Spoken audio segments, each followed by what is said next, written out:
It's more than a highway. Interstate 85 is a conduit for the transportation of drugs. Those drugs are coming off the exits and spreading through Anderson County. This is where your West Whitners become popular, and your Booker Streets and all these places that are glaring with drug infestation, right? Because you walk or drive down this place you don't go and it's dark. And I think the thing that we don't understand is, as easily accessible as it is here, it is in your Thornhills, your Tuscans. It's a problem that can be found anywhere at any age. Before I turned 17 as a senior in high school, I was addicted to Lortabs and Adderall on my way to my first treatment center. An epidemic that impacts your community in more ways than one. You can link it to burglaries, car thefts, breaking into cars, fraud.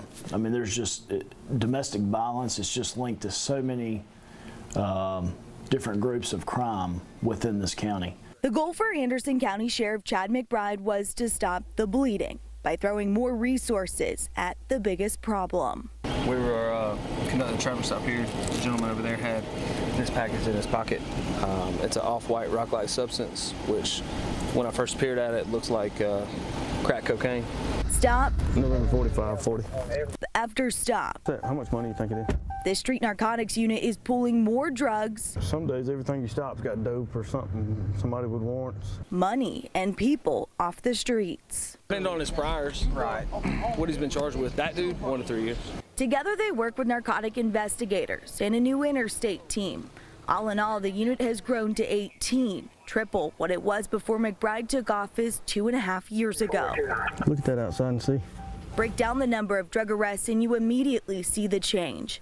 In 2014, the sheriff's office arrested 397 people for narcotics. 2018, that number grew to 1,214. Some of those, we've arrested 15, 20 times in the last few years. And, sometimes that gets frustrating, but, we still do our part. It's a change the community says they see. Hey, man, what's going on? But some believe it's just the first step. While there is a war on drugs and a war on crime, I try to always remember these are some real people too, that have real lives, that are in need of some real hope. Bradley Saxon struggled with addiction right here on the streets of Anderson.